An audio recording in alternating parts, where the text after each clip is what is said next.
What's up, everyone? You're now tuned in to About the People broadcast. Our program will cover the historic findings of the Spirit of Mandela's campaign 2021 Tribunal on Human Rights, which rightfully indicted the United States of America on 5 counts of genocide. The charges were all related to the treatment of Black, Brown, and Indigenous people. And they are health disparities, hyper-incarceration, environmental racism, political imprisonment, police violence, better known as slave patroller violence.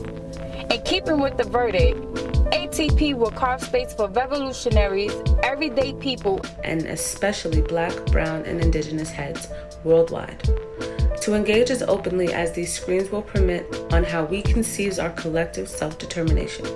Our first episode features interviews with former political prisoner and revolutionary elder Jalil Muntaqim, the People's Liberation Program of Rochester, and current political prisoner Kwame Bean's Shakur. Stay tuned, and more importantly, connect with us to stop these genocides from building. Jalil Muntaqim, 3 syllables. Muntaqim. Muntaqim. Okay. Thank you. Yes. I needed that. You needed that? Because I feel like I said Jalil and he says Jalil, so I'm just Yeah. like, I kind of like that you say like that for some reason, but Yeah, I just Jalil. can't help the way I was told to pronounce words, so. Okay. You know. You told how to pronounce words. What you mean in school? No, actually, my mom was huge on words for whatever reason, so I think I developed that from her. My mom was too. Yeah. Yeah. She was big. She on told me when I first got to prison, right? I was in, I think Tracy correctional facility, and she told me, she said, listen, you could be fighting these people, you better learn how to talk, right? She said, you gotta learn how to talk. She said, listen, this is what I want you to do. Go get your dictionary and read the dictionary, right? From cover to cover. And I had read that Malcolm X had did that, Yeah. right? So I said, okay, I'm gonna do that. And then when I started doing it, I started writing letters, dictionary letters, dictionary words in these letters. I didn't know what the hell I was talking about. You know what I mean? Well, that was Like good. that That guy- you like that challenged guy- people who you was writing to, no? You ever watched that? You ever saw that program called Living Colors? Yeah. King And you know the guy they had in prison? The Living Colors? He used all the different words, all the big words. Yeah, that was me. That was me. That's hilarious. And so I actually really learned how to put a syntax together, you know, and probably use these words what they actually really mean. But my mom's big on words. It was bigger for me to learn how to articulate. Wise words. Yeah, and use the dictionary. I like That's dope. that. Is dope. And I did see that, like, the way you grew up with really Black influenced parents, and that's not something that I was influenced in, and something that I'm really used to. And how does that actually, like, gear you towards life, right? Knowing that you're African and really knowing about liberation and really about movements.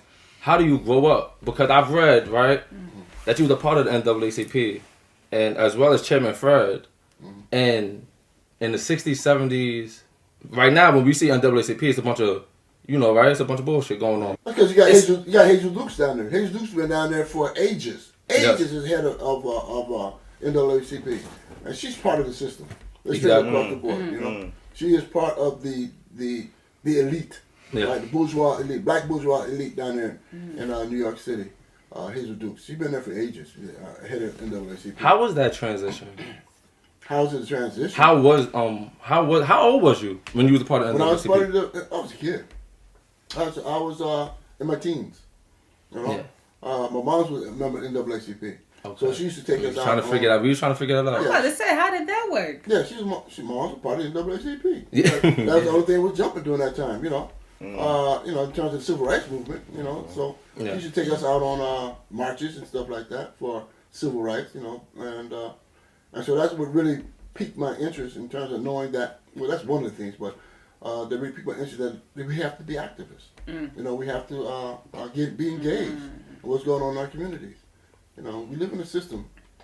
We live in a system, and this is the hard part, for us really to accept that we live in a system that's based upon white supremacy. And that's across the board. And it's been like that for the last 500 years. No. If you look at the history of the indigenous people of this country and how they've been slaughtered, right? the genocidal proportion by which they've been slaughtered, right? Who does that?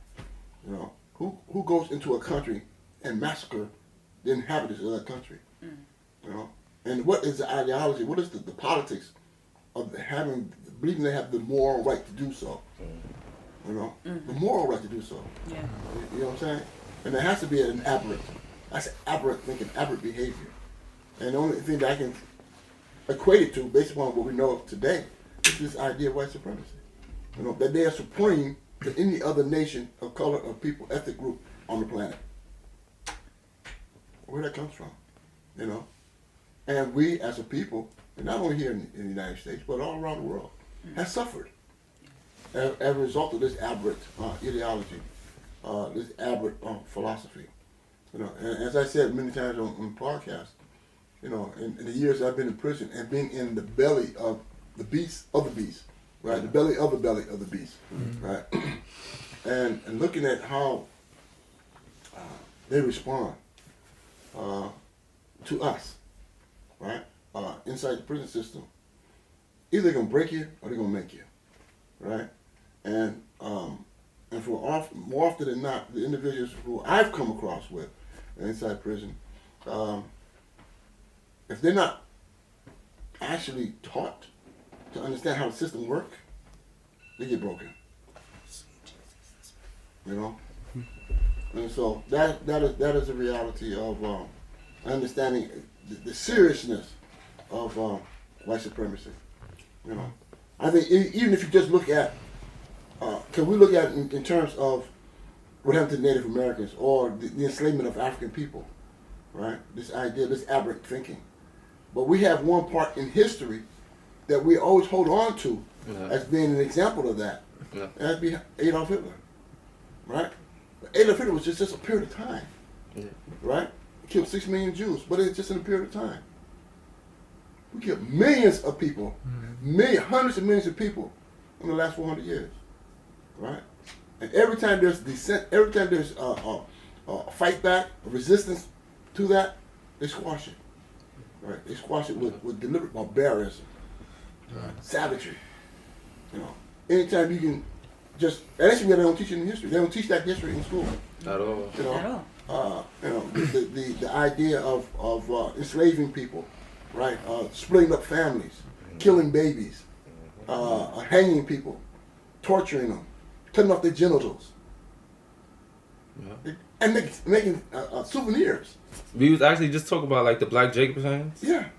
About that book, about when I speak to like a lot of my comrades from the neighborhood, like the street gangbangers and stuff.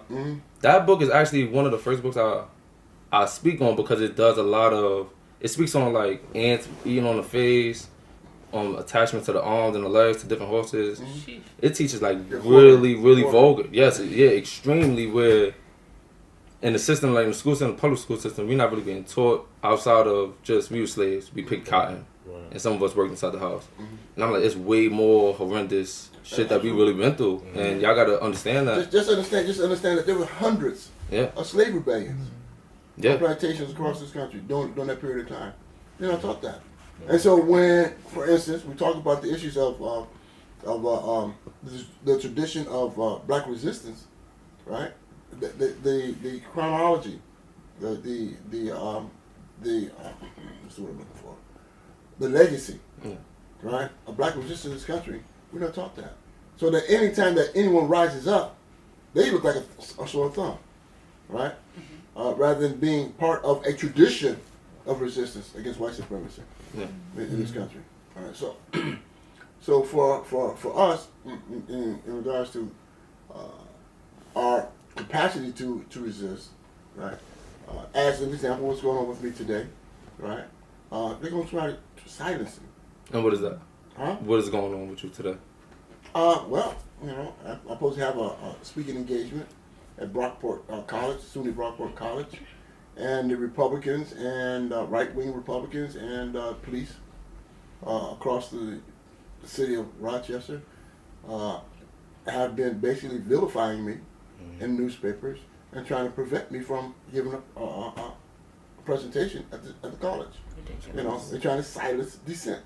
Ridiculous. That's important for them.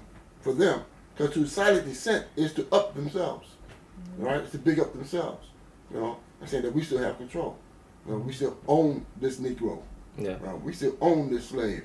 Exactly. You know, and he can continue to be a slave, right? In the capacity from which the system operates today. So, and so we have to figure out ways to have to continue to resist, right, and continue to empower our communities.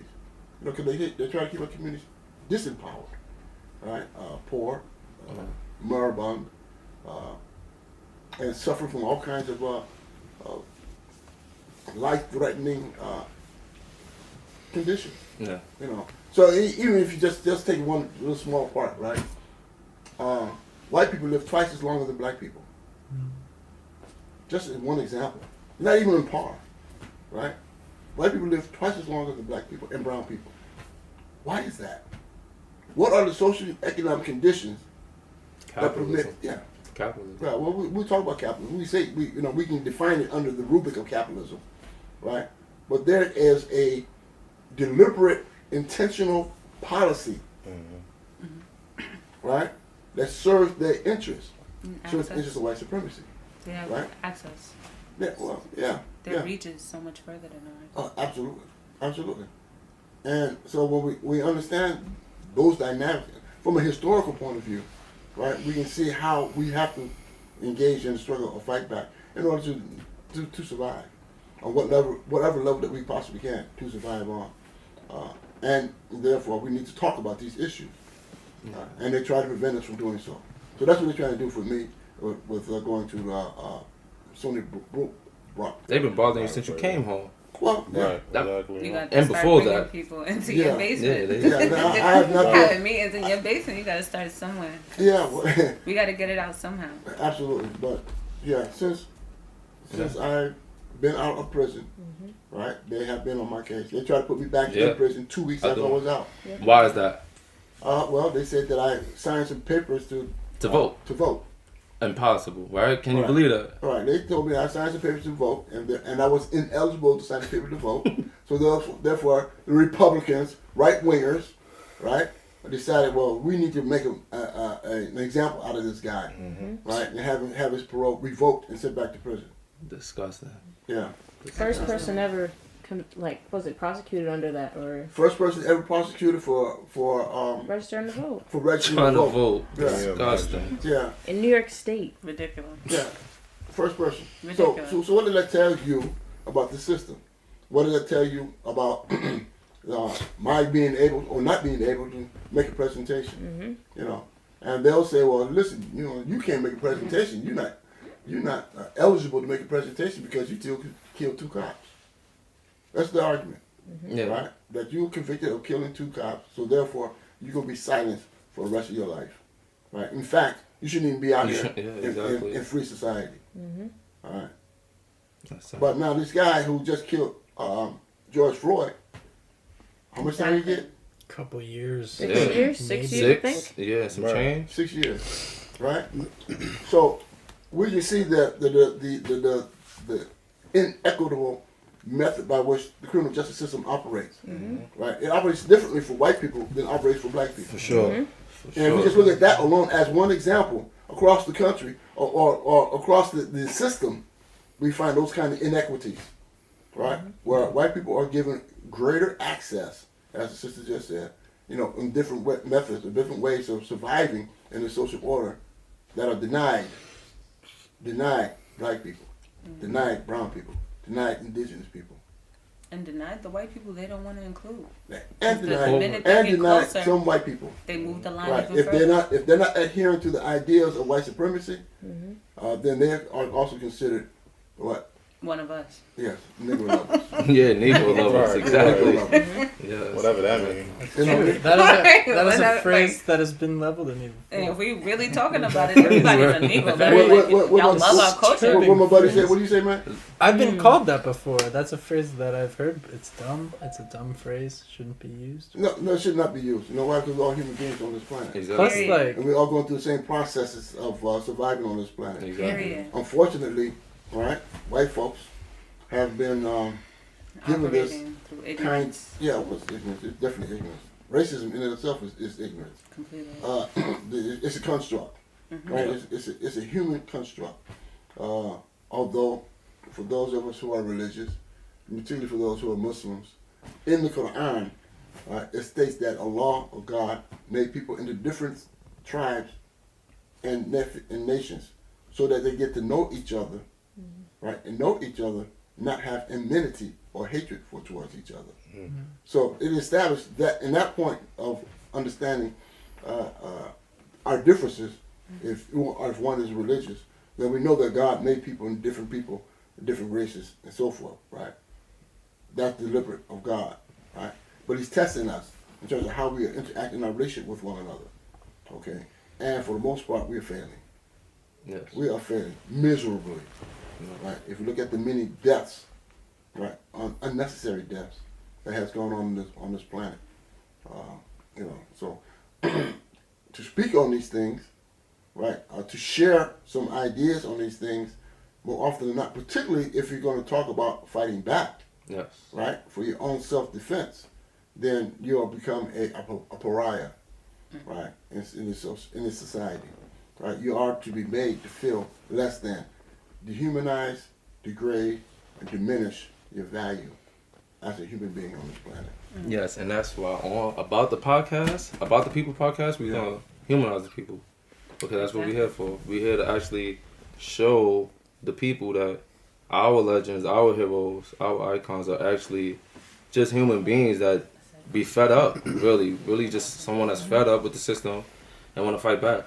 We were looking at the section about your sentencing statement, right? Major. Fully major, like that, and just trying to picture that, like being in that type of setting, dropping those kinds of statements, right? And the way that you end that, because I'm thinking back to, we're talking about the beast, you spoke of being inside the extra internal belly of the beast, inside of these prison plantations. And so the way that you end that statement, you say, all power to those willing to dismember the beast, right? Fire, I mean, just drop the mic right in front of the judge, Yeah, it was.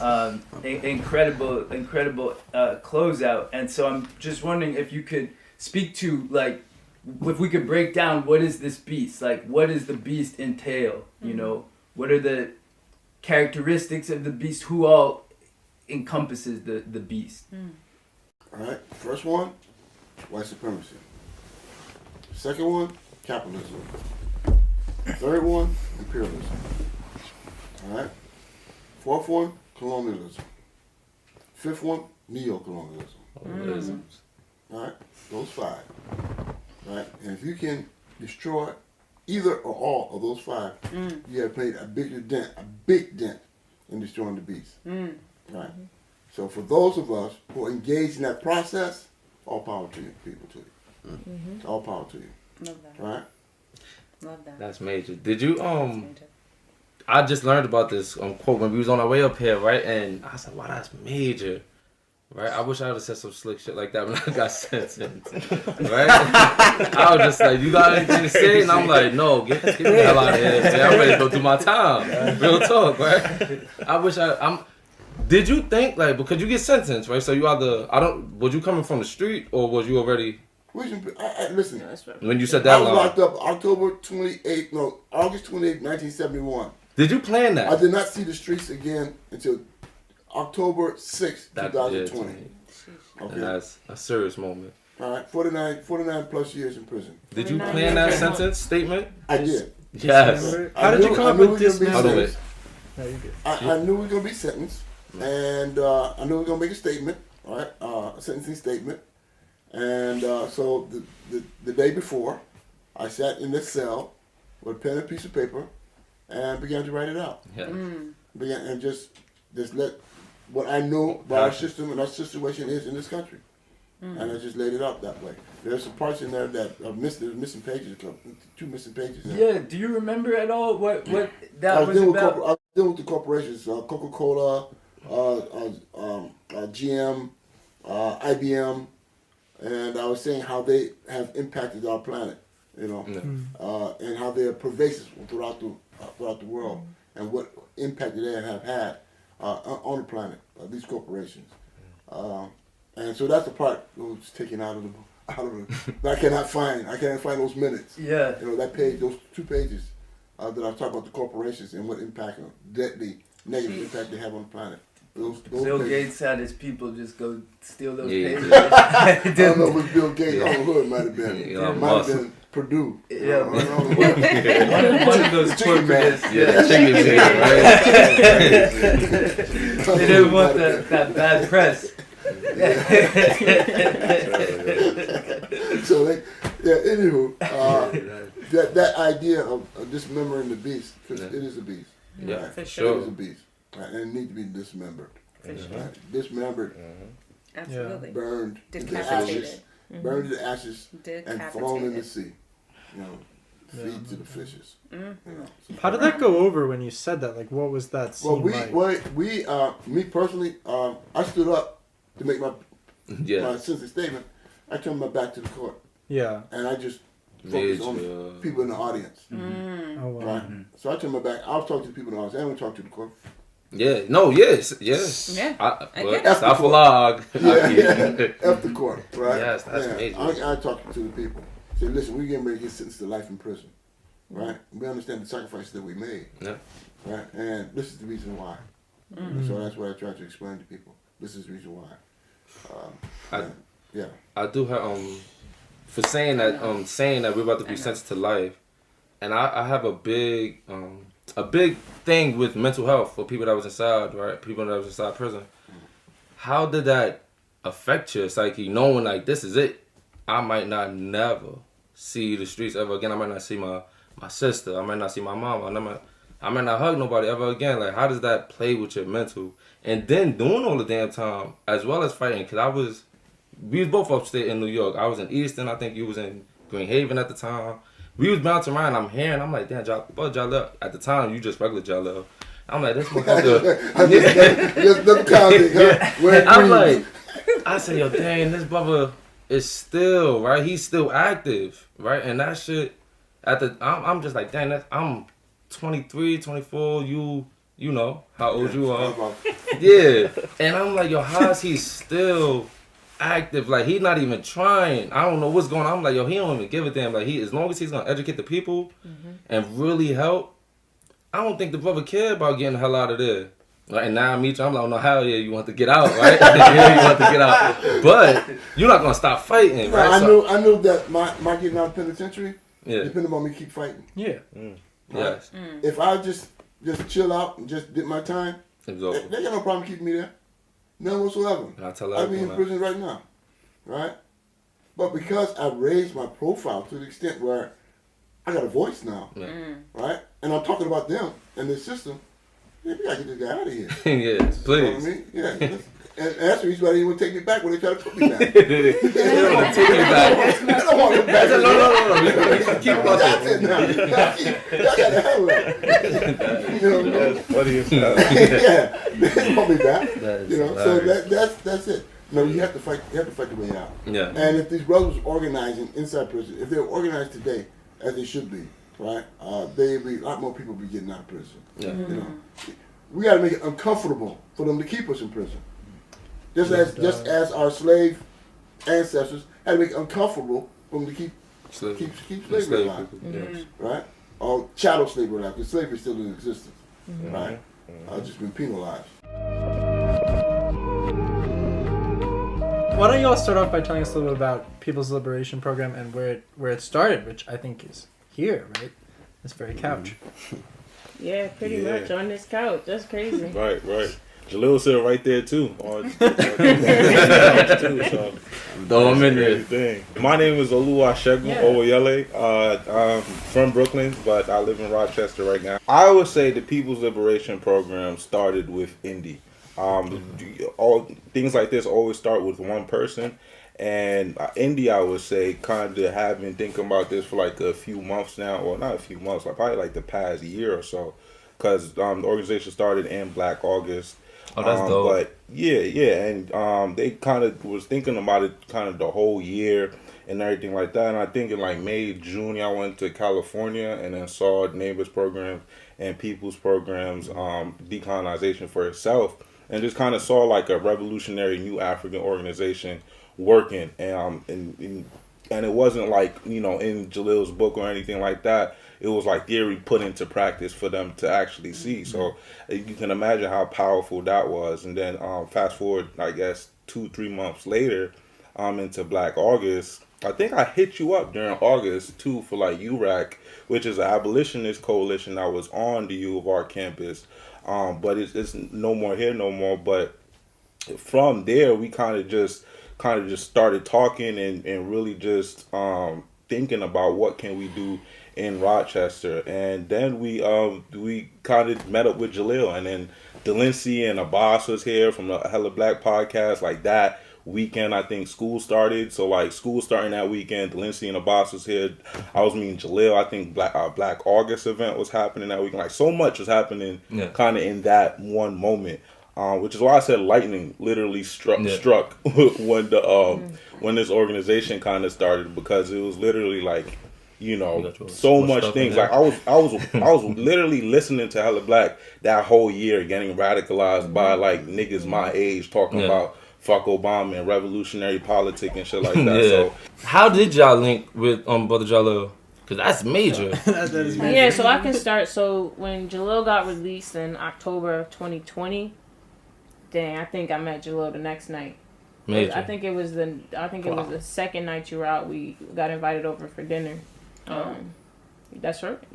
Give me a nod or something. A head nod or something. A thumbs up or something. Jalil, lifetime okay, ago. that's okay. You don't remember. That's fine. You tell him the story. I won't be here. The first time we met was at Michael's house. Michael's house. It was Michael like like the second night you were out, Jalil. We had dinner. Yeah. What do you eat? Dang, what do we eat? I think I had. You always eat good. You always eat I good. think we had Chinese food. Chinese Not food? that Chinese time, food? No, Most you know who cooked for you? Mama Melanie. And who else? Mary Adams. Yeah, Mary Adams. That's right, Mary That was Adams. the night. She cooked dinner for all of us. Yeah, Mary Adams. That's a fact. Just the names alone, that sounds like it was lit. Like, It was good. sounded like it was spread work. It was spread. It was, and That it was a sounds beautiful. Like it was delicious, just the names alone. Like, what was y'all eating? Like, I need to recreate that. But the minute like Jalil, we sat down for dinner, and I will say honestly, I had no idea. Like they were like, "You want to meet Jalil Muntaqim?" I was like, Wait a minute. I googled Jalil Muntaqim, and I was like, okay, yeah. I had no idea, and then to be there, and then Jalil was like, so I have a book. It's out. We got physical copies in Buffalo. We got to get the physical copies. I'm trying to start a book club. We're gonna be reading. Right to work. First, right to work. He was like, I'm gonna have a book club. Yes. We got to get the books. We're gonna be reading. 2 days home. We got the book. Yeah, we got the books like right. that same week. He was like, take a copy, start reading. I'm gonna get the book club going, but start reading. And I didn't start reading until a month after he gave it to me. So that was October. I started reading in November, and I kid you not, it changed my life. As it should. That's It amazing. changed my life. I was going around like, I was like, oh my goodness, nobody, like, I'm trying Y'all to talk didn't to know this? everybody Nobody about knew none it. of this? I'm like, Right. do y'all Where was y'all read at? this? This is How everybody wild. at? What's going on out here? Do y'all see what they're saying? In international law, we got the right to resist. This is wild. We gotta build these. We gotta build these programs. I'm like, it was just so mind blowing. And at the same time, when I met Jalil, his cousin Abbas was also there. So I met Abbas, and he was like, I got a podcast called Hella Black. In November, I started listening to that too, and just being able to like Olu said, being radicalized through their podcast, reading the book, and be like, okay, I'm reading this book, and nobody around me talking about this, but I can listen to this podcast, and they talking that same revolutionary shit. Yeah. And like you said, people our age, and it was just so inspiring. And then in February of 2021, got to collaborate with Jalil on an event, brought him to the University of Rochester. Future They Focus. let him in? They let him in that time? They let him in, no problem. We had no issues, no protests, no nothing. He did an event called Future Focus. We had, I think, 100, 200 people on Zoom. That's amazing. and Jalil was just preaching. Yeah. Was just doing his preaching. thing. Just doing his thing. Yeah, as man. he You gotta wear words. I was preaching. I love Yeah. that interview. Nah, he was talking that word, and it was beautiful. It was beautiful, cool. and then just being able, I just credit to Jalil. Jalil just I appreciate the ending, but it's not just me. Nah. Everybody came behind me. Came before me. Yeah. All right, it's our ancestors. We stand on the shoulders of giants. Yes, we do. For sure. Understand. See, that's the thing about the system. It does not teach our true history, right? Because if we teach our true history, we'd be standing up with the kind of backbone that we need to have in order to resist, right? And so, therefore, they love breaking men, women, people, and making them docile, making them passive, right? They expect us to suffer. Not only do they expect us to suffer, they expect us to endure in our suffering, right? And that says a lot in terms of this system and how it functions, and what they think about us as a people on this planet, But yeah, For sure. they expect us to suffer that. and expect us to endure our suffering, not to resist, not to fight back, right? And that, for me, in my thinking, is against human nature. Absolutely. Right? It's against human nature not to resist and not to be suffering. Yep. Right? And we have been conditioned, right, in terms of the social dynamics of the social order.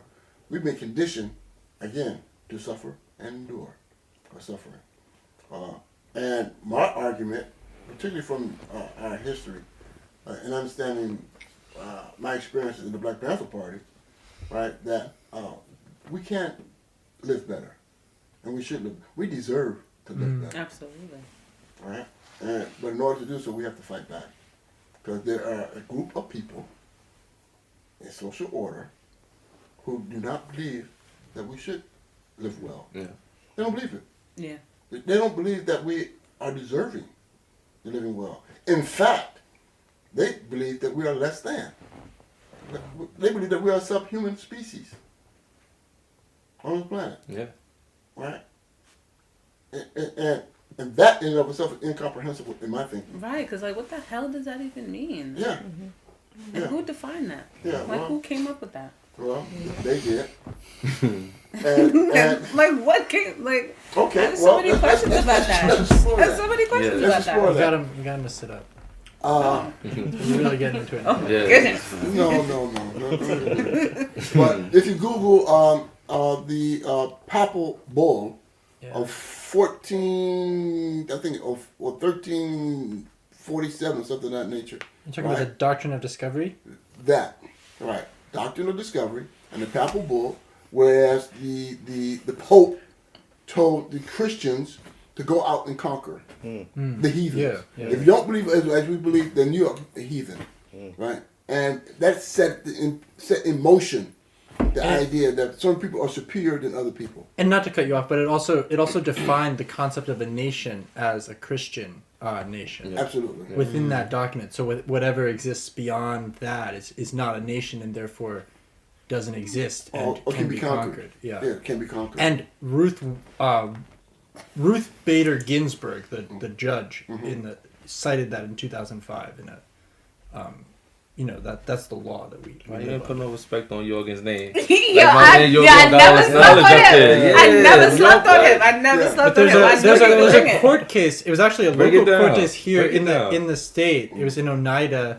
There was some indigenous people who were trying to make a land claim, and the doctrine of discovery was used by Ruth Bader Ginsburg, the most liberal judge in the history of the Supreme Court, to basically continue the process of colonialism to steal land. But yeah, obviously, bro, that's but that's the most liberal judge. Oh my god! Yeah. I mean, there's a lot of indigenous people who have talked about that. My mind is blown right now. In the media and stuff, and it's very it's a very important contradiction to point out because of how much of an indictment that is on the entire system. That's the most liberal person you're ever going to put on the Supreme Court. I remember indigenous folks talking about that after her death, and people talking about, she's a feminist icon, she's this, she's that. That's all I heard.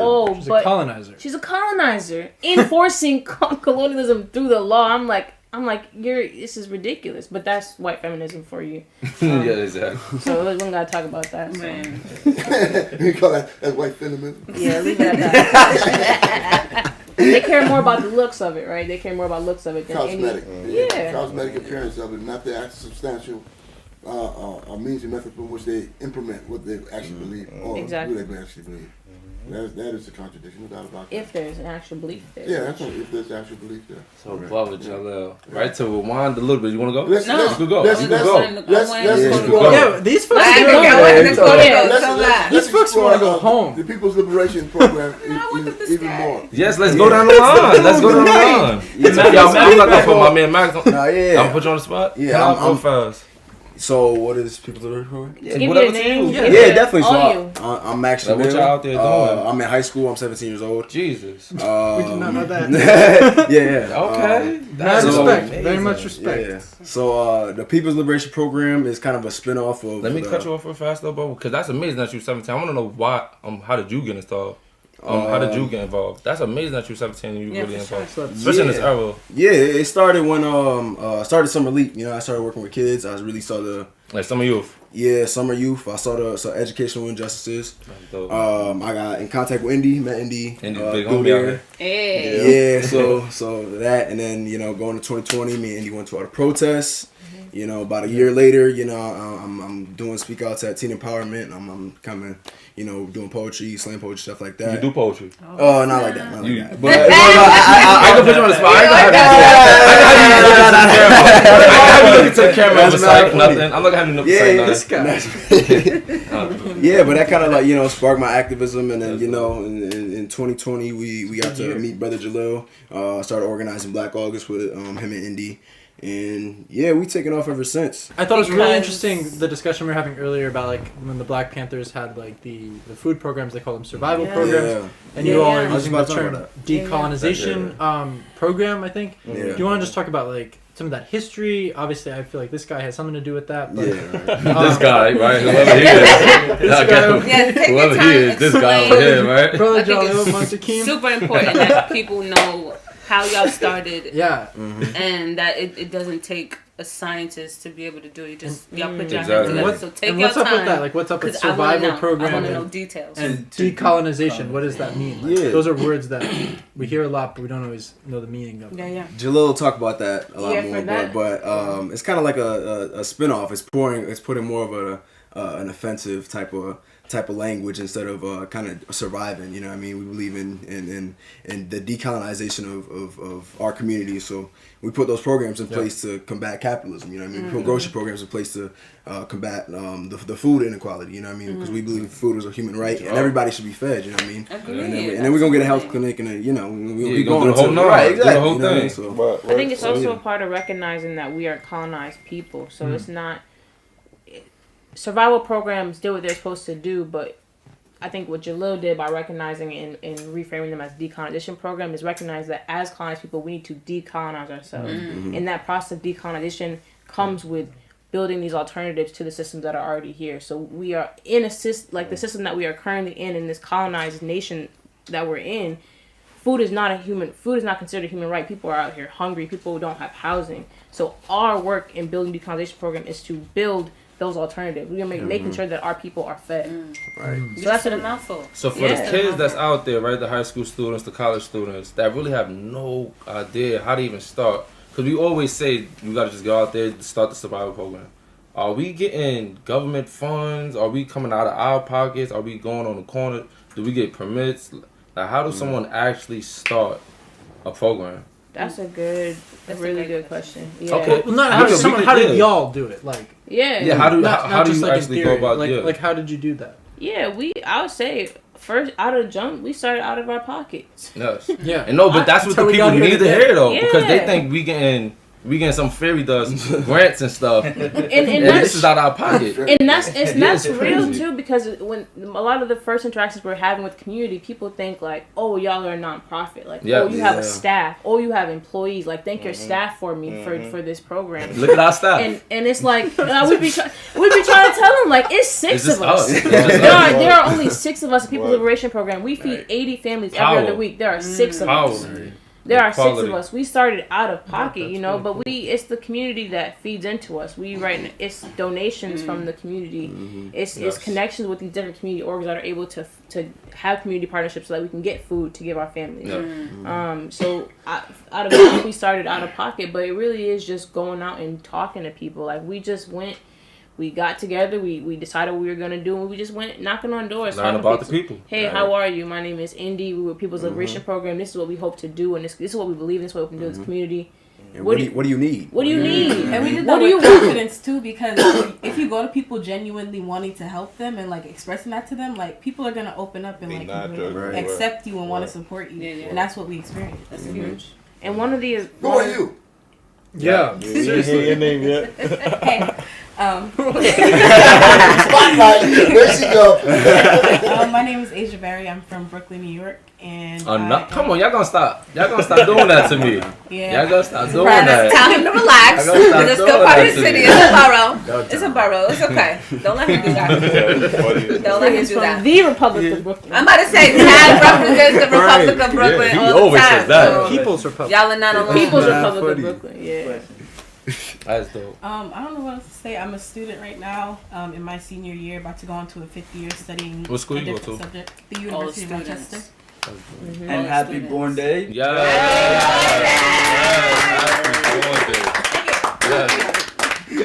We have ruined your birthday? No, this is like cherry on top. I would have been doing nothing right now. This is dope. Yeah.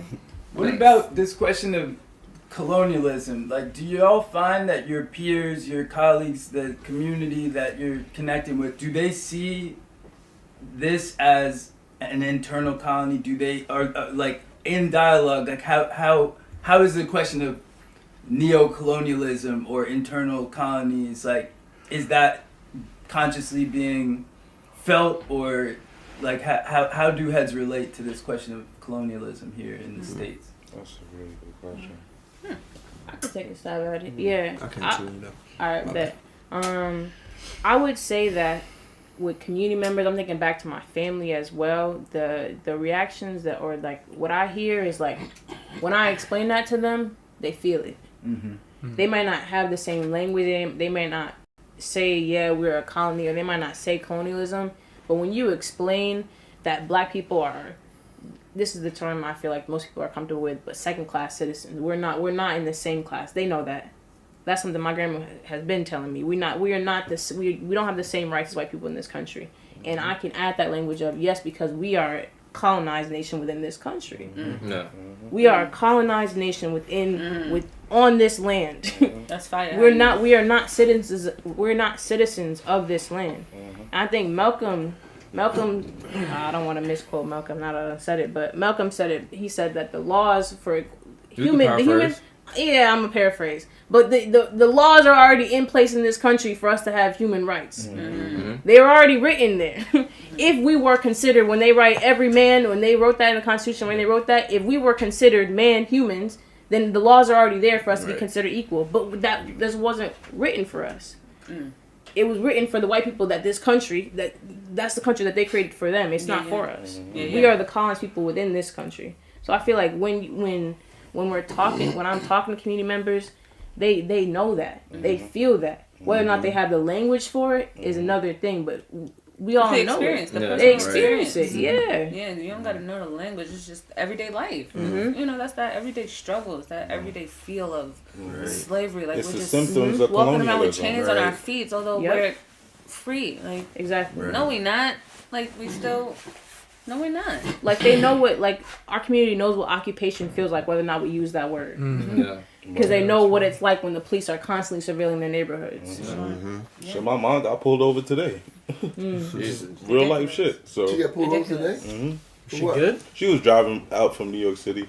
They said she was speeding, but yeah. So our grocery program started, so we first identified the problem that we were seeing. Like, we know that food is a human right. Groceries are expensive. It's like become a burden. Like, food is a human right. We need food to literally like survive. But we recognize that it's become a burden, and like part of decolonization is relieving those burdens from people. That's unnecessary. So since most of us were centered at the U of R, we identified a neighborhood that was right next to it, right next to one of the dorm places.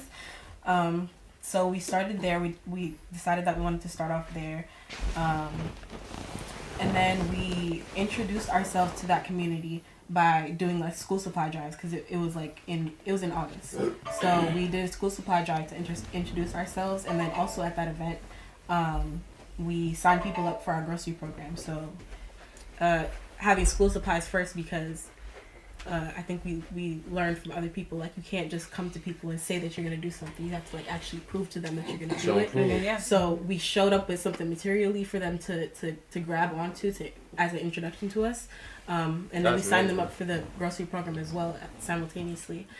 So then I think 1 or 2 weeks after that is when we did our first round of grocery program. What was the turnout? How many families? We served 24 families on our first. Yeah, just in that one neighborhood. That's amazing. Yeah. And what's wild about it is we started in that one neighborhood and we did the school supply drive like Asia's talking about, and then our next grocery program was 2 weeks from that. But from the people that we had signed up, we had got signups outside of that neighborhood from word of mouth. So folks living there calling family like, hey, can I get my sister signed up? She doesn't live over here, but she could use some groceries too. Mm-hmm. So that was like what was most powerful, because I think we had maybe 15, almost 20 signups in that neighborhood, but the rest were outside. So we weren't even ready to expand outside of that neighborhood yet. We thought we were just gonna do this little housing complex, but the need was there. One of the things that they have been doing in terms of the food program is to ensure that there's flyers put into each bag. Mm-hmm. Each bag, they present flyers that explains what the program is about, or share some other information, so that you are also educating the people who are receiving this food. Mm-hmm. And what we try to impress upon people: this is not charity. Mm-hmm. This is a service. Yeah. Right? This is serving the people. That's big. Okay. I like how you put that. That's very important. Anyone, right? Why is that major, right? Because I hear that a lot. This is not charity. This is not charity. Why is that so major? Because I'm with the same thing. Not all of us, right? But for the people, right? Because this is about the people. This is about the people podcast. Why is that so important to distinguish charity and serviceable work? Really, I was just really out there doing work for the people. Mm-hmm. Why is that such of a difference and really major to put out there? Yeah, the simple answer is we have ideology behind it. We have direction. You know what I mean? So nice word. I mean, you can. Okay, you got the fire fast, boom. Pass it on. There you go. I can expand on the ideology point a little bit. Just because. And Delancey and Abbas talked about this on Hella Back too, about how like decolonization programs kind of move from charity, because people who do charity, they're from well-off positions most times, right? And you're already in that class structure, above the certain people that you kind of do in charity for. So it's feel-good work at that point, right? You're not really doing nothing to really move those group of people that you're serving to really seize the means of productions one day. You just trying to give them food today because they're hungry, right? But the root of the problem is that they don't have the means of production to be able to reorganize their labor to service the needs of their very community. And that's the difference between charity and decolonization programs, because you're trying to move the people towards a position where they will be able to use their everyday labor to directly benefit their own community. And that's what we're trying to do here with kind of just people in Rochester taking care of Rochester people. That's deep, and that was a perfect answer. Because when you begin to empower people, they become less dependent on others, or less dependent on a government that is actually oppressing them. Mm-hmm. All right, and so for us is raising their level of consciousness, the understanding of their relationship, as you say, power dynamics, their relationship to social order, the relationship to government, the relationship to the corporate entities that runs society at large, right? And so if they understand those relationships, then they have a better understanding of what they need to do to empower themselves, to become free of those kind of dependencies, right? We have been taught to be dependent upon a system that doesn't like you. Mm-hmm. They don't care nothing really about you, right? And so that is part of the process of decolonization, right? We're decolonizing our minds, our thinking, right? I did a podcast on Hello Black, right? And the title of the podcast was "Free Your Mind and Your Ass Will Follow." All right. And what's important about that? What's important about that because how you think is the determining factor of what you do. Mm-hmm. Right? If you think like a slave, you will continue to act like a slave. If you think like a criminal, you'll do criminal behavior. Right? But if you think like a revolutionary, or you think like a free person, right? A free person, you can do for self. Right? You can do for your community. Right? That's what free people do. Right? Yeah. And unfortunately, for us, we've been taught, right? We've been conditioned to be slaves. Right? To not be free people. Yeah. Okay. And I'm often mentioning the movie TV series called Roots. Right? Some of you are old enough to have watched that. Some of you have seen it, and I know about it. Okay, in replays. Right? No, they wasn't gonna watch it. Yeah. Well, they have one character in there named Chicken George. Right? I'll never forget this. I remember Chicken George. Yeah, it had such an impression upon me when I saw this movie.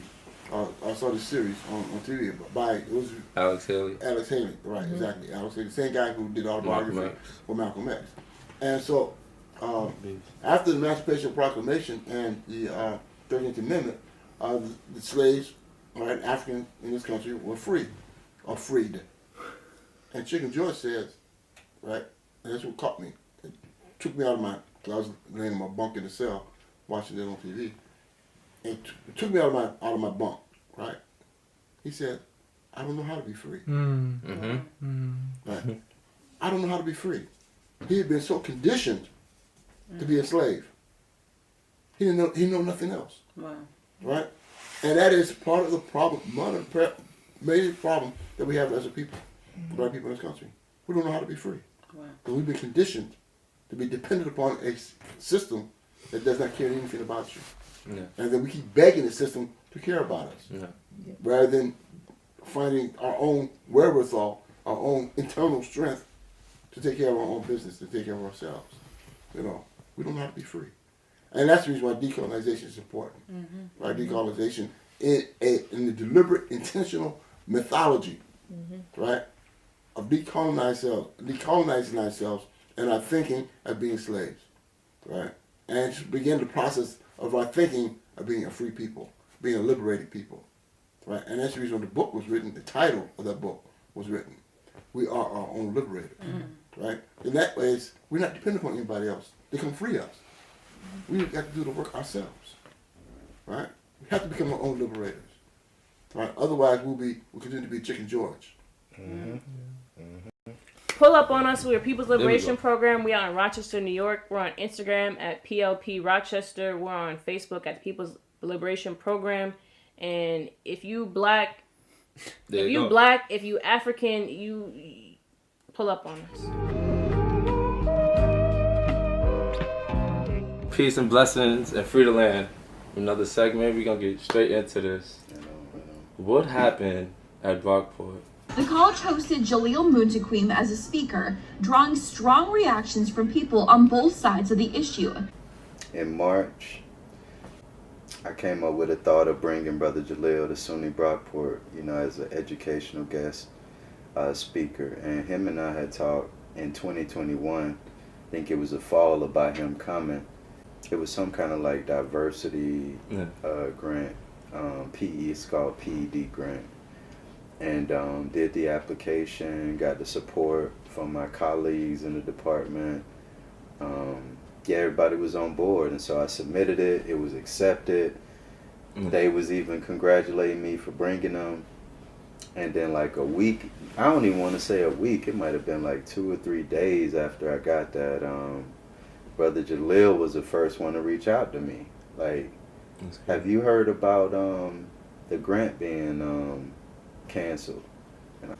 And then I think this is a diversity officer person talking about they're not going to get a grant for some just contrary, ambiguous reason. I even asked for more details, no response. So in that moment, that's when I knew there was a form of repression going on. And then it was just a chain of stuff where, like I said to y'all, the hate mail just start pouring in. I can't even count the amount. At some point, man, they tried to get me to come to a meeting, and I was like, nah, I ain't going to that meeting alone, because it was already, students, other people who was already helping to organize, and I knew, I had a feeling they was on that tip of repression. Yeah. And before the meeting happened, let me go back.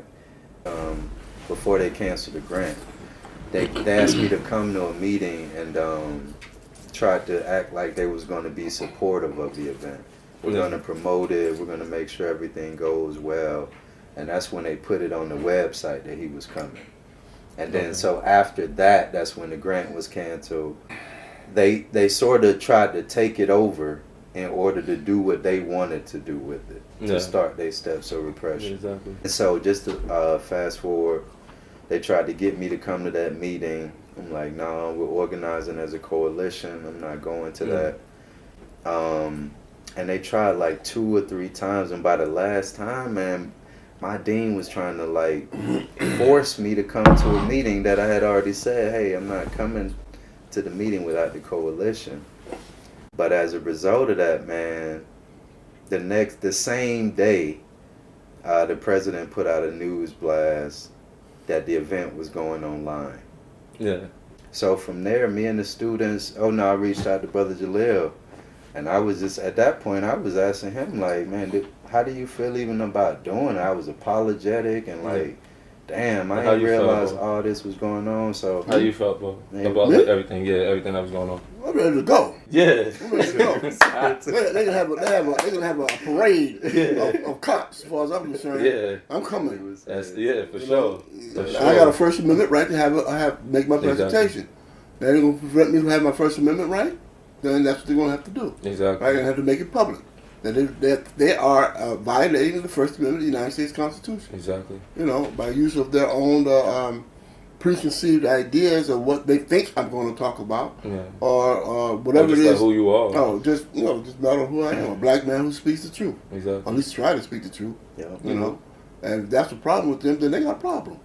Because they're not going to be able to take the words out of my mouth and twist it and turn it and with my consent. That's not going to happen. So Raphael, I was concerned about him and his position and so forth. But he asked me, said, how you feel about it? I said, let's go. You know, whatever. Yeah. So after they forced it online, you know, we were going to decide, like, okay, should we just organize it and still, you know, just do it anyway? Guerrilla stuff. Yeah, exactly. And then Jalil had reminded me of who we're dealing with, the enemy that we're dealing with, in which they're going to try to create a situation where they now feel like they had the authority to be violent and to bring force and pain and suffering to all of us. So as he mentioned, getting out the message, you know, became more important than forcing a situation on campus. And so canceled the auditorium, canceled the food orders. And so myself and some of the student coalition, we was able to meet and touch base with Jalil, and then we decided to do a sit-in. We did a sit-in just to express our discontentment. Yeah, you know, we wanted the whole campus, everybody, to know that we was being forced to do it that way. And so during this period, man, I forgot to mention, they were portraying to the public that due to some safety concerns, quote unquote, that this was the reason they was doing it online. This is what they was telling everybody, right? So the event did happen, but one thing I want to make sure we bring to the forefront, a journal called Fire was investigating the whole situation throughout. What I wanted to say about this Fire article, man, they came out by the end of it. One, they violated my rights by lying about any safety concerns. Zero evidence to support any safety concerns. Zero. They never have evidence for stuff Zero, like that. man. And so this is the idea they thought there. It really showed the hypocrisy. I think the hypocrisy that exists at that college, and you know, these places got to practice what they preach. So. Yeah, Sony brought for it. We have to do better. And one thing I just want to add to this, You got the final word. So. Yeah, a group of young students from Rochester. They supported us as much as the Brockport students who supported us. Had a big demonstration too in front of Brockport with both sides in the streets. Those who opposed my being there, those who support my being there from Brockport. But the Rochester students, an organization called a Progressive Liberation Program, they was able to manage to have this venue at Rochester University of Rochester, and they assisted with some of the technical techniques, technical issues, and getting the Zoom put together. He said our people in the background, and so by virtue of that and the whole hoopla behind this, we had 400 people online, and still had 50 people in the audience. Yeah, so can you imagine how many people would have shown up? Yeah. So a lot of us don't know how to work. Yeah, Zoom and stuff. Right. Yeah. So as a result, I think, be honest with you, I think we had more people as a result of the hoopla than we would have had if they'd just been quiet. Yeah, they brought attention to it. Yeah, they brought attention to it. So right. Let's see what he got to talk about. Yeah, and so the media was all on it. I had about, I think, 3 or 4 different media. Yeah, you almost went viral. Wanted me to make a statement in regards to the repression, and I wouldn't give them that. I wouldn't give them that to play because I know they take my words and twist it and turn it and flip it. Right. So I wasn't give them the opportunity to do that. As you should. I just allow the program itself to come and be what it was, and it was recorded someplace, right? Yeah, it's people, online. People can find it online now. Yeah, and this right here is gonna go out, and we're gonna keep pushing the word. And I appreciate you as always, brother Jalil, Muntaqim, brother Raphael. We appreciate y'all for helping us and about the people. We're gonna keep fighting for the people. That's fact. That's right. Yes, sir. Right. All power to the people. Yes, sir. To the people. What's the call? Free them all. What's the call? Free them all. What's the call? Free them all.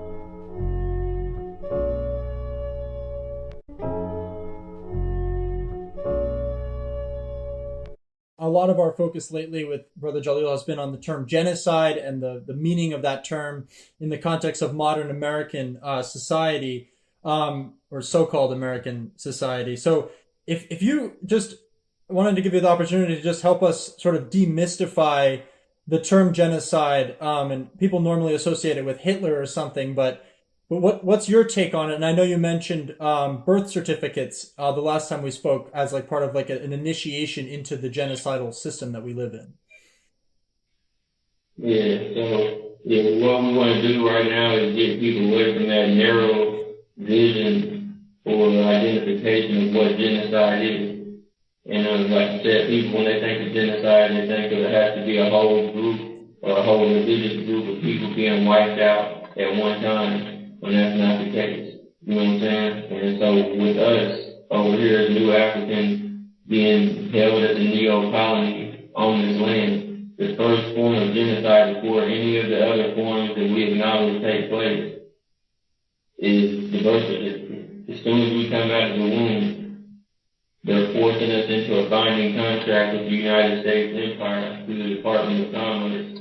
And so those Social Security numbers and those birth certificates are a form of colonization. They're denying us our right to self-determination, to have control over our own lives and destiny, and be a sovereign group of people, right? And when you go back and you look at our anti-colonial struggles during the 60s, 70s, and 80s when the Republic of New Africa, the Black Panther Party, and the Black Liberation Army were engaging in these national liberation struggles against the colonial government. That in itself was a form of genocide, and they then attempted to repress us, you know what I'm saying, and deny us, you know what I'm saying, that progress for self-determination.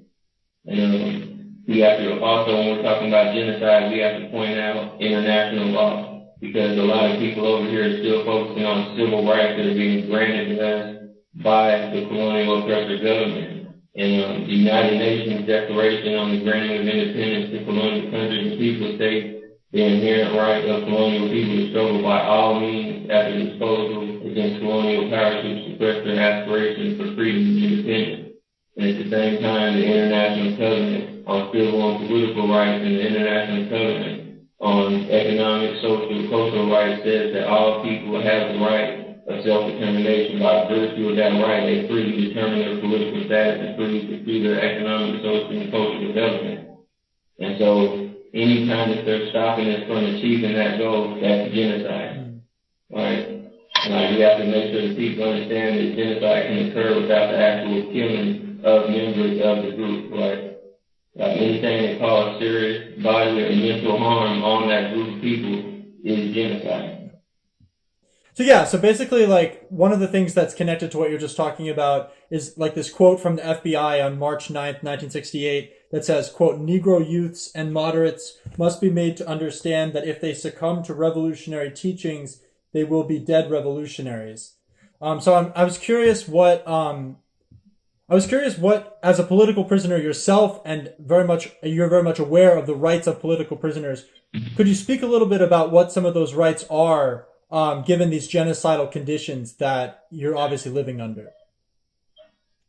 Yeah, so as I mentioned on that last question, any group of people that feels they're being oppressed, or they're being colonized, or they're under conditions of genocide, they have the right as a people to wage a liberation struggle and fight for self-determination and self-government.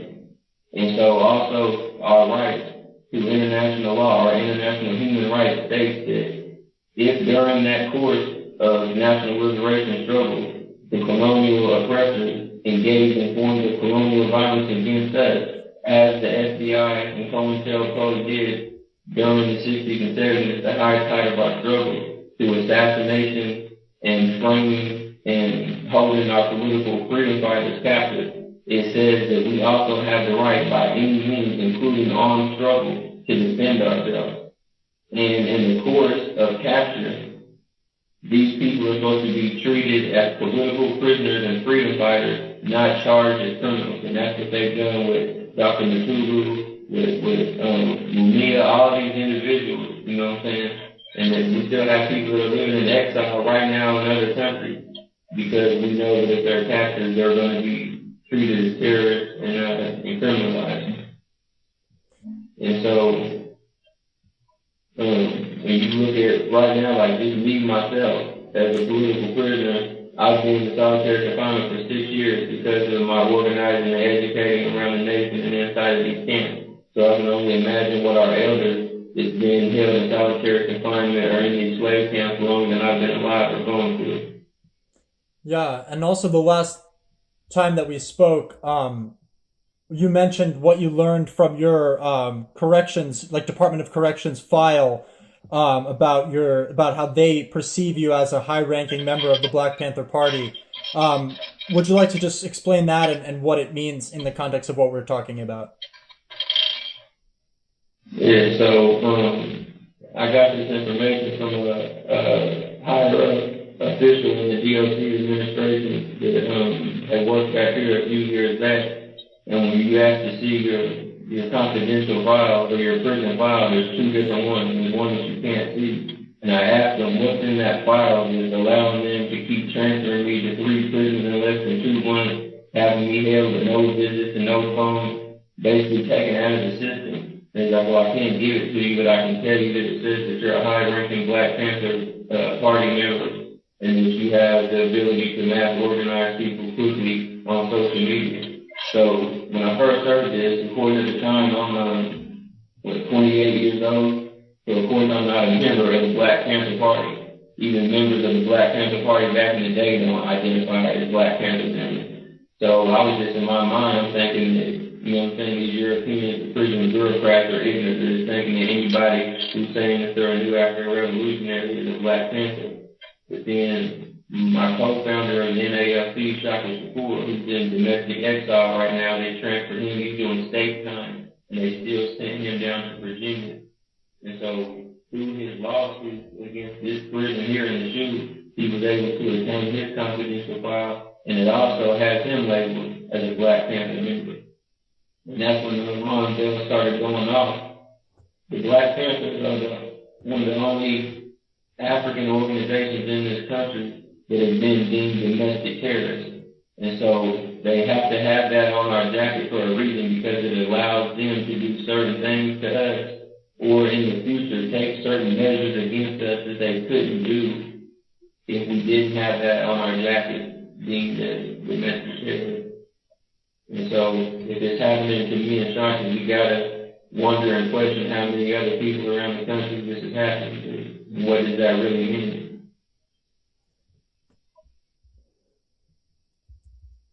So I wanted to just briefly ask you about Brother Jalil and Brother Jalil's contributions to like the Black radical tradition and to abolitionism in general, and just sort of, I was curious, like you mentioned, like some of Brother Jalil's like specific theories of social change earlier in this discussion, and I was just curious, like what you think. Firstly, like what is the significance of Brother Jalil's like release from prison or his ability to be home, and what do you think, like what do you think is important for us to learn from that particular comrade in this particular moment in time?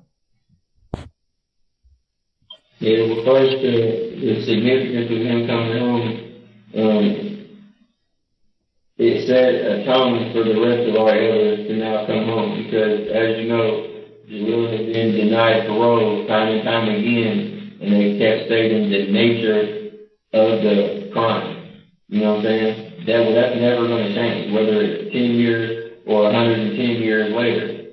The fact of the matter is that's always going to remain the same. And that the courts chose to give him a sentence of life with the possibility of parole. So luckily, a judge stepped in and acknowledged that and was like, you can't keep denying this man parole based on the nature of his crime. So if y'all want to do that, then you should have gave him life without parole. And so we see this now happen with Brother Colonies and others like that who have been being denied parole, and now the judges are stepping in. So we hopefully that just paves the way, and you know what I'm saying, opens up the door for a lot of the other elders. But as for the significance of him being out and his ability to now tangibly apply his theory and his teaching into a method to establish infrastructure for our nation, you know what I'm saying, it's a story. Because I always say that people of my generation and your generation, we weren't around for the Panthers. You know what I'm saying? We weren't around. We never had a Martin or a Malcolm or any of those type of people to lead as an example. And Jalil is our Malcolm X. He is our George Jackson. And the foundation that he's laid down, for me personally, in my own opinion, through Proline is the most concrete, realistic approach for new Africans in North America in 2022 to achieve their liberation if it's applied properly. You know what I'm saying? Through Proline, it's the front field liberation of the new African nation. We operate on a three-phase theory of class struggle for national unity for self-government for national independence. And the reason that's so critical is that you have a lot of organizations who they study Marxism, they studied Lenin, they studied Mao, or they studied these other revolutions in Africa or in Cuba, and they start these organizations here in North America not understanding the dialectical relationship and trying to already form their struggle as if we're just going to overthrow capitalism tomorrow, we're just going to achieve national independence tomorrow. And what Jalil has laid out for us through this method of the three-phase theory is how to start at phase one and develop our cadre, because without cadre we can't implement these programs for decolonization. Without the programs for decolonization, there is no self-government or infrastructure for us to move forward internally. Yeah, and that's a really awesome answer. I'm so glad that you have the ability to talk to him like whenever. Like, that's just such a cool thing. The other day when we were able to see you actually communicating with him was really cool. And so I was just curious in the end, like, I wanted to ask you about, if you just wanted to explain how, like, some of the current, like, political projects that you're working on are connected to, like, this reality of genocide.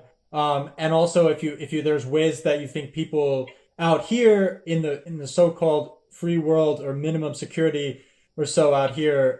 Do you want to, like, is there specific things that you want to ask for people to plug into or to show up to? I just wanted to give you some space here in the last 2 minutes.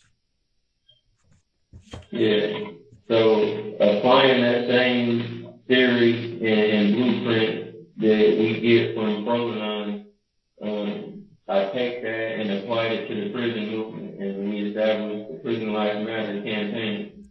And in 2018, we turned the structure that we had into the Prison Lives Matter National Coordinating Committee, which is made up of a majority of the nation's leading political prisoners, POWs, and outside prison abolition organizations. And recently, in the past year and a half, we've turned that NCC into a regional organizing committee, because we look at it like we're so fragmented as a movement and a nation. We're all spread out across the nation, this empire, fighting the same enemy, but yet we're so isolated. And I always say that if the big forces and the colonial government, whether it's the smallest little town or the biggest city, that Republican mayor, that Republican governor in New York, or a small town with a population of a couple hundred, they're connected. You know what I'm saying? They're monolithic. Same thing as their pig forces. You know what I'm saying? The state, local, and federal authorities all connect together. And if they want, our revolutionary forces would have long toppled them. And so we got to take that same application and unify it as a people. You know what I'm saying? And so that way, when we organize, it's not just once a year for the prison movement. When we're operating on this regional structure, we're able to connect more and, you know what I'm saying, apply that cadre development and training. Yeah, no doubt. So I guess we have not much time left. If there's anything that you want to say before it cuts you out, please do. I know it's going to do that very soon. Yeah. We can encourage the people to go to our website at newafricanliberation.org, and they can contribute to the land fund for the New African People Center. It will help with these decolonization programs for Provolone. Also, support prisonlives.org website, Prison Lives Matter. We appreciate any donations and contributions. Anybody who will take a stand against oppression has to be considered a warrior.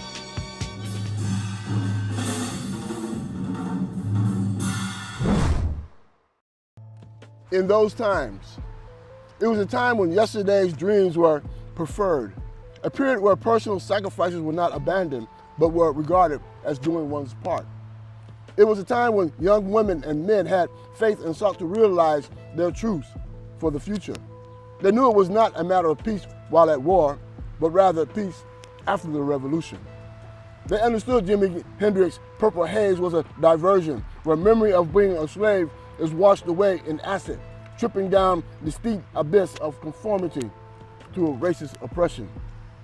It was a time when the target oink in the masquerade of law and order, but the only order it knew was to ensure corporate supply and demand continued to exploit the community. In those times, young black men and women matriculated in the lessons of street warfare, in the art of survival while building survival programs, fighting battles wearing the uniforms of the black leather jackets and berets. Their slogans were power to the people and black power to black people. Yet they knew the revolution would not be televised except for when one of them was murdered or captured or ran into exile. COINTELPRO would permit that broadcast in order to distort the reality of the revolution. It was time when black love reigned supreme and the babies were held in esteem.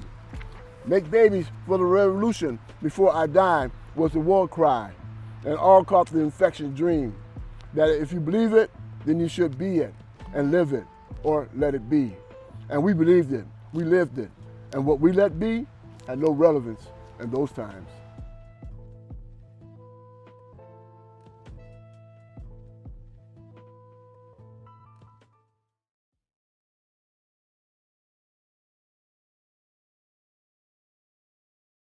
The question is, how do I feel about the International Tribunal and why did we bring it up? First of all, I think it's important for us to take a position that we're here at Frederick Douglass' gravesite because Frederick Douglass represents resistance. resistance against slavery, resistance against oppression, resistance against racism, resistance against white supremacy. And so when we understand that and we know the continuity of that struggle, then why not go to the international community? One reason why is because we was instructed to do so by El-Haj Malik Shabazz, right? Malcolm X told us that we need to take our struggle out of the domestic confines of the United States, the domestic jurisdiction of the United States, and bring it into the international community, right? He said that we need to move our struggle out of the issues of civil rights into the issues of human rights. And therefore, you have to bring it to the international community. And so when I brought forth the idea that we need to bring the international jurors back to the United States, my comrades of Jericho and other organizations decided that we would expand the idea that I originally proposed and to also include the question of genocide. Why is it important? Because the year that we was bringing this matter to fruition represented the 70th year from which the great Paul Robeson, William Patterson, and W.D. Du Bois had brought the first charge of genocide against the United States to the United Nations, right? And in their efforts to do so, they were harassed viciously by the FBI, the progeny of COINTELPRO, right? The efforts from which the United States and use their law enforcement agencies to restrict and deny that there are human rights violations within the United States. And so it was important for us to bring those charges, those 5 charges that we brought to the United Nations or to the international community so they understand that our struggle continues. Right? It continues both on a domestic level and we're going to bring it into the international level based upon the instructions of El-Haj Malik Shabazz or Malcolm X. It's important that we do so that we can begin the processes of ridding ourselves, right, divorcing ourselves from a system of white supremacy. And so staying with this link around our ancestors, this long generational, intergenerational history of resistance, we also know that that initial We Charge Genocide petition occurred very close to your own birth, yes? And so can you break down a bit to us the importance for you of coming up in an environment and having an upbringing where that Africanist presence and the reality of our long ongoing ancestral relationship with resistance, how that all, the role in that in forming your outlook and who you are today, especially given the onslaught that's going on as regards the children and the real history of this country. Right. That's a broad question. Let me begin by just giving you some general history of myself and my own evolving as an activist, revolutionary. I do identify myself as a revolutionary. My mother just passed away last week, and she was the one who actually gave me the foundation for who I am today. We was raised with the understanding that we are African. My mom was a student of African dance as a young woman, and so when she brought that to myself and my sister as a young child, teaching us African dance, and that she was taught by her teacher that we are of African descent, we're African people. And so that's how I was raised in my own understanding, my own self-identity, right, that I'm of African descent. And so with that understanding, I looked at the world, I looked at society in which I was raised in, and see there were contradictions between the Africans, those who are Africans, and those who are not Africans, non-Africans, particularly white people, right? And how we were being treated differently, right, because of the color of our skin. I was raised in the era of Jim Crow, right, where I had to sit in the back of the bus. And there are examples are experiences that I've had as a result of my trying to sit in the front of the bus and be told I could not do so. So that also led to me to understand that there are unequal way that the law is being applied, particularly as it applies to black people. And so when we look at it in terms of historically, we know that we evolved from out of chattel slavery, and then after the 13th Amendment, the Black Codes, then after the Black Codes, Jim Crow, and now today we are confronted with the conditions of what we call mass incarceration and other forms of second-class citizenship that they continue to hold black people in, right? These kind of de facto conditions, right? They're not necessarily with the law or based upon the ex post facto of the law, but they're de facto methods by which they keep black people in conditions of, for the most part, impoverished conditions. And so we are fighting for, as I also grew, become a member of Black Panther Party, right? And then I was recruited into the Black Underground, Black Liberation Army, and spent 49 years in prison as a result of my activities engaged in Black Panther Party, Black Liberation Army. Even while in prison, I continued to organize, right? And so I was in prison when I first put the proposal out for the International Tribunal, right? Calling the international jurors to come to the United States and investigate the existence of political prisoners for the second time at our conditions, because many of our political prisoners were dying in prison, right? They become elders in prison and were dying. And we had to figure out new ways and new methods through which we can fight for their freedom, fight for their release. And so we called the international jurors to come in. And on October 25th, 2021, the international jurors had an international tribunal at Malcolm X Better Shabazz Memorial Center, Educational Memorial Center in Harlem. And as a result of the 30 witnesses that they deposed and gobs of documents that they were able to review, they conclude that the United States is in fact guilty of genocides against black, brown, and indigenous people. The issues of mass incarceration, the issues of medical health issues, the issues of environmental conditions, the issues of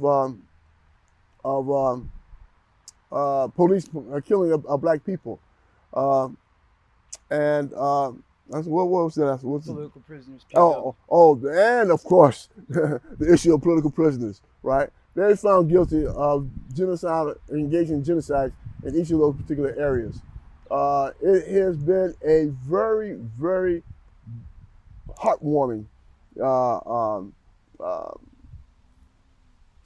decision, in as much as that we were able to accomplish what Paul Robeson, W.D. Du Bois, and William Patterson attempted to do December 17th, 1951, about 2 months after I was born. I was born in October of that year. And so for me to uphold that legacy, to be able to contribute to that legacy is extremely important, satisfying, you might say, right? And have the kind of comrades like Jihad Abdul Muhammad, like Matt Myers, like Tag Harmon, and Kevin, and many others who supported this dynamic campaign.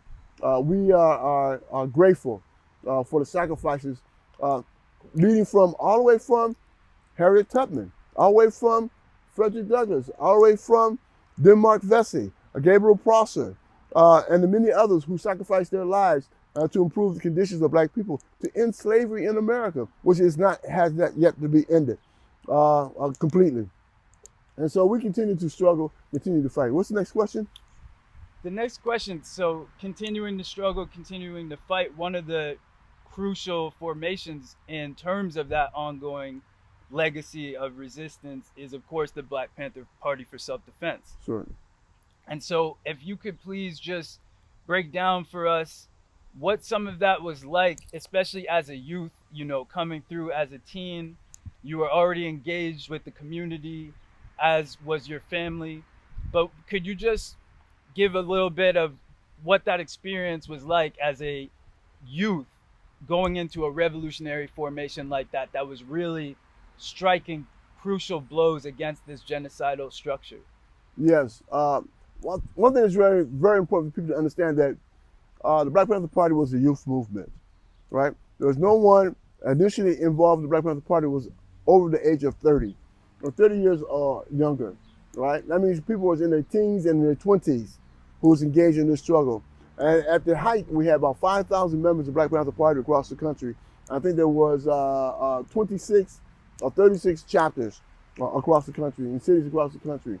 At the height, we had a distribution of paper of 250,000 issues of the Black Panther Party newspaper, which of course, once it handed from hand to hand, it probably reached about 1 million people, right, on a monthly basis.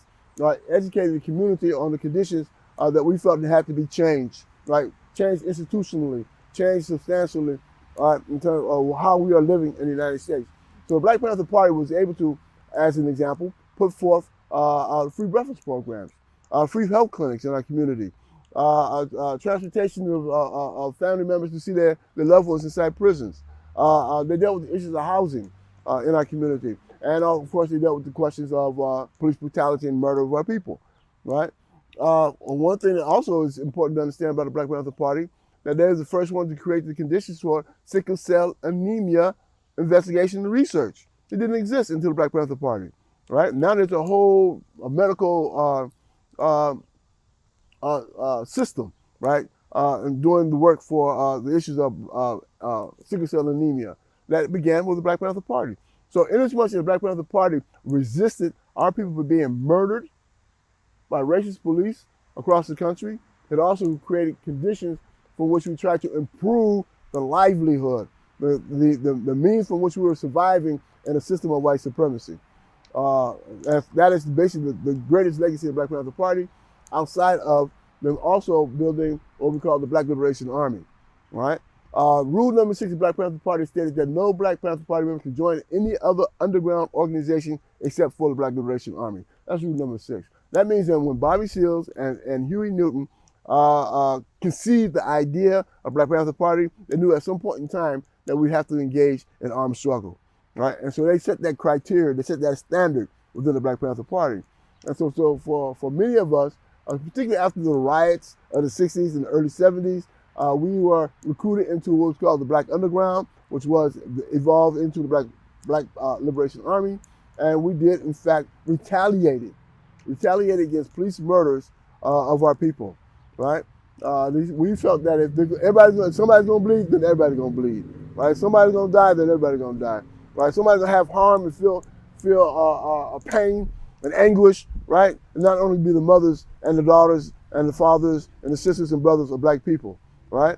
That this pain is gonna be shared, right? And so we engaged in struggle and basically trying to preserve our people and issues regarding our people. Now let's keep this in point, especially clear. That form of resistance is not new for us in our struggle in the United States, right?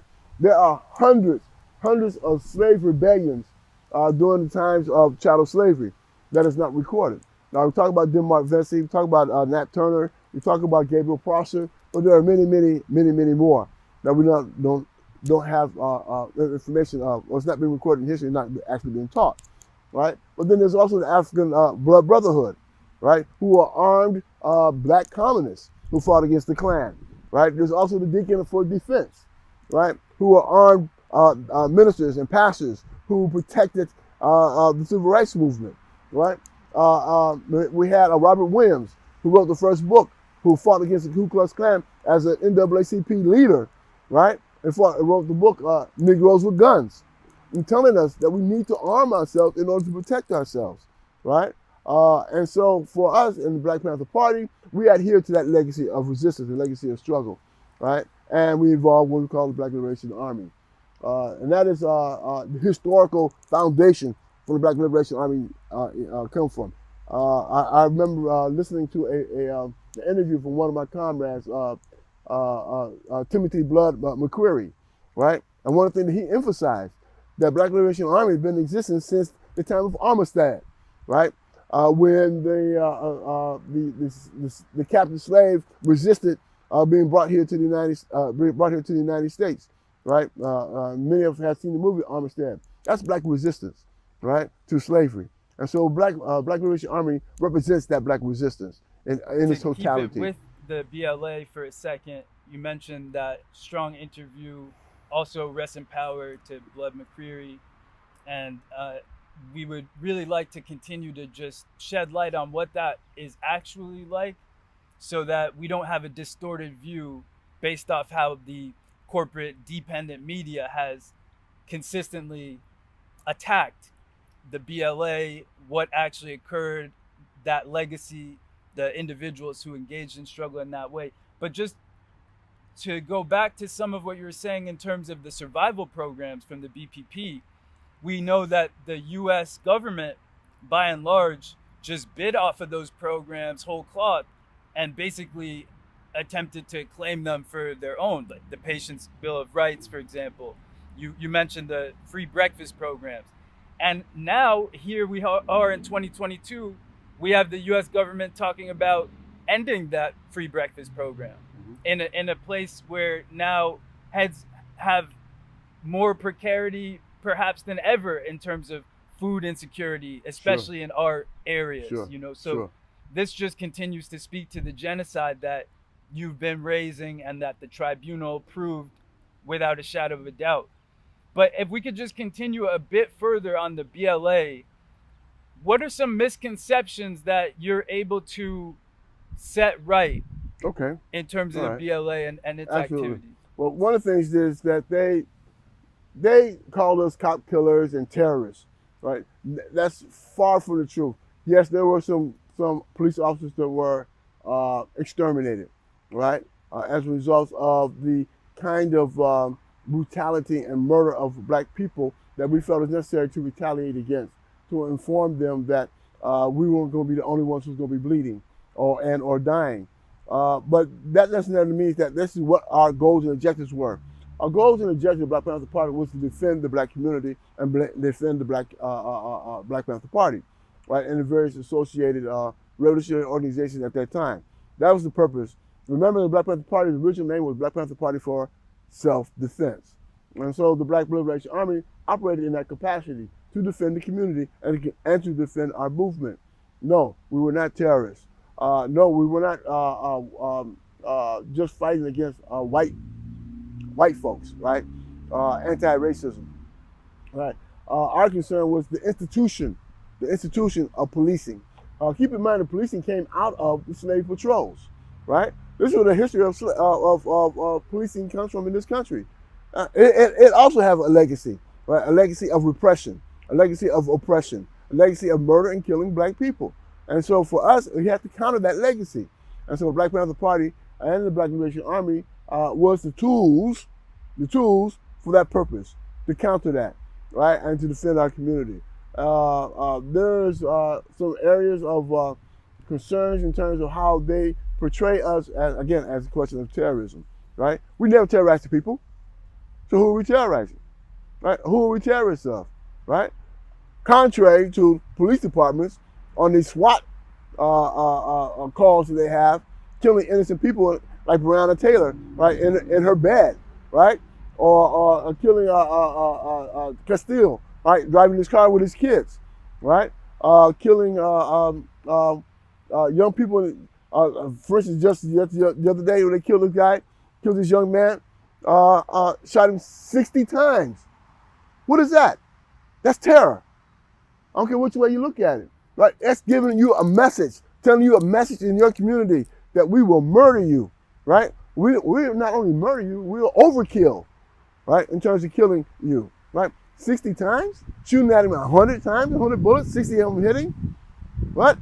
That's a message to all of our people, right? That's terror, okay? Psychological terror as well as physical terror. So no, we weren't the terrorists, and we've never been a terrorist. We've been the counter-terrorists, if anything, right? To counter the terrorism of state repression, state violence against our people. Absolutely. And in terms of that slave patroller legacy that you mentioned, the plantation reality of these dungeons throughout the U.S., we know that you and your comrades on the inside were very early to not only identify, but to take real measures toward attacking that, exposing that reality of enslavement, of prison slavery, penal slavery. This was in 79, if I'm not mistaken. It's true. So if you could you just share a bit about what that process was like? You and your comrades drafting this memorandum of law, citing the human rights violations, the international law violations of penal slavery, as well as what you think the abolitionist movement today, which has seen a tremendous resurgence it's perhaps safe to say. What do you think that the abolitionist movement today and beyond really needs to hone in on from your long-standing experience engaging that specific set of questions? Sure. Yeah, back in 1979, I organized the first U.S. prisoners petition to the United Nations. Actually, it started in 1977 and culminated basically in 1979 with a broader demonstration. At the first time we had the international jurors come to the United States, it was in 1981 as a result of this campaign, one of the things I also did was part of the campaign. At that time, Andrew Young, who was a civil rights organizer working with Dr. Martin Luther King, had become a ambassador to the United Nations under the presidency of Jimmy Carter. And I had the opportunity while I was in prison to have someone ask him, a journalist, ask him a question. And the question was asked to Andrew Young, UN ambassador, did political prisoners exist in the United States? And he answered in the affirmative, perhaps thousands, right? And he was skewed by the media and called on the carpet President Carter's Oval Office and told him to shut that down, right? Well, the reality is that there was, in fact, political prisoners and continue to be political prisoners in the United States. And so as the first U.S. prisoners petition campaign to the United Nations, it culminated in that fact being realized that political prisoners in the United States, based upon the statement by Andrew Young. Inasmuch as we prompted that, we created the condition, the environment for that to happen, it was Andrew Young who actually made that statement, that made the papers. And so for us, that was an important accomplishment, right? To create the reality, create that conditions for which Andrew Young can be put in a position where he has to make a truthful statement. Now, in continuing that, we also know that 2009, 2010, I don't know if it was that long ago, that Michelle Alexander brought out the book called Mass Incarceration, right? And 2010, right? New Jim Crow, right? The New Jim Crow, right? Mass Incarceration. And that again heightened the idea that I had fought for, was arguing for back in 1979, right? So it raised the issue again, right? Where it cannot be denied, cannot be cast over, cannot be obscured, right? And not understanding what's going on in the United States and the continuing of slavery here in the United States based upon the 13th Amendment of the United States Constitution. And so mass incarceration, as we all know, targeting what community? Black, brown, indigenous people, right? And as a result of that, it's due to the systemic racism in the United States that essentially keeps black people, people of color, in impoverished conditions, like redlining and other forms of preventing generational wealth growth in our communities, all right? And because they always need to have a manual and menial labor, a labor force for menial and manual labor.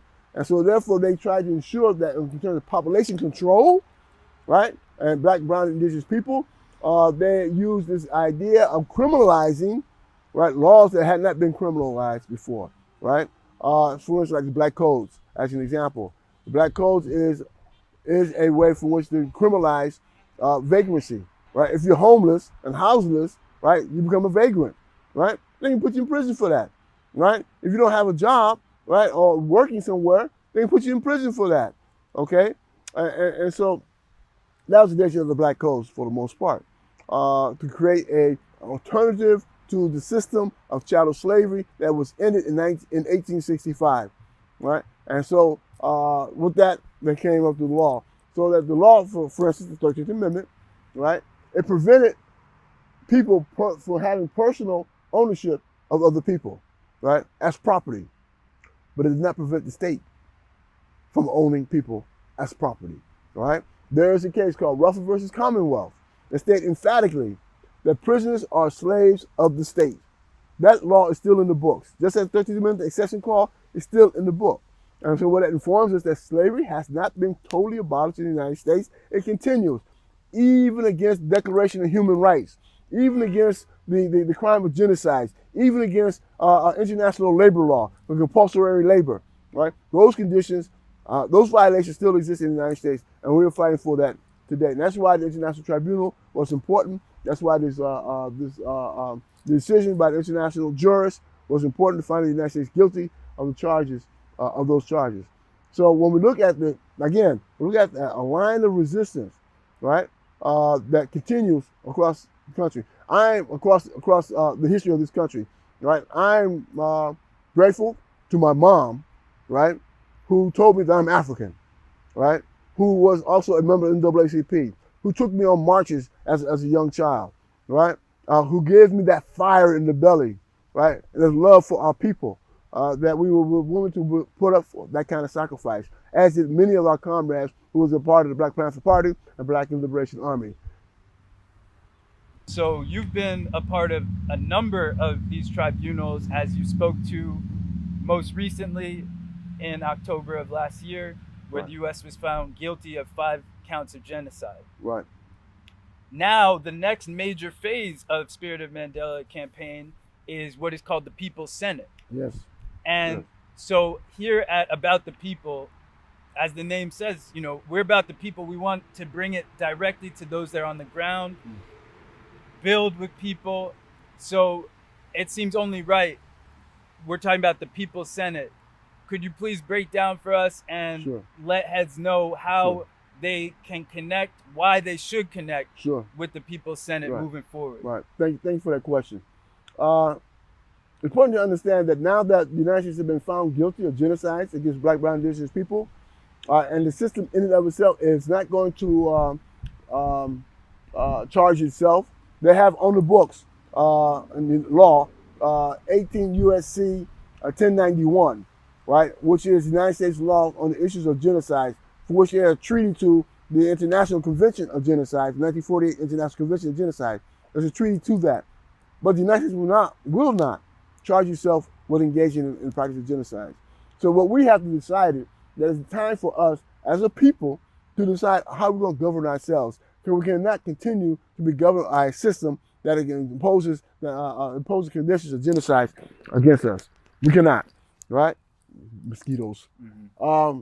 We cannot. And so we've decided there's necessity to develop an alternative systems of governing. And so we're calling for the building of what we call the People's Senate. The People's Senate, what is that?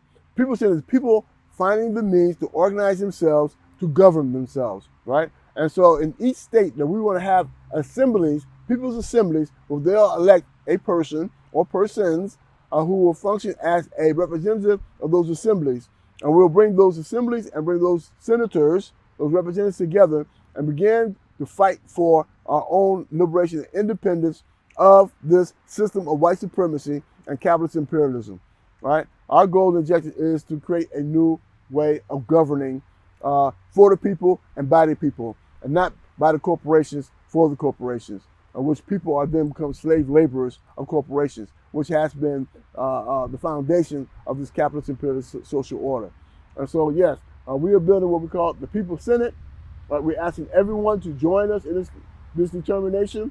They can go to spiritofmandela.org, or they can go to International Tribunal 2021.com, right? International Tribunal 2021.com, and learn more about how to engage and be involved with the People's Senate, building the People's Senate, alternative to a system of oppression and genocides.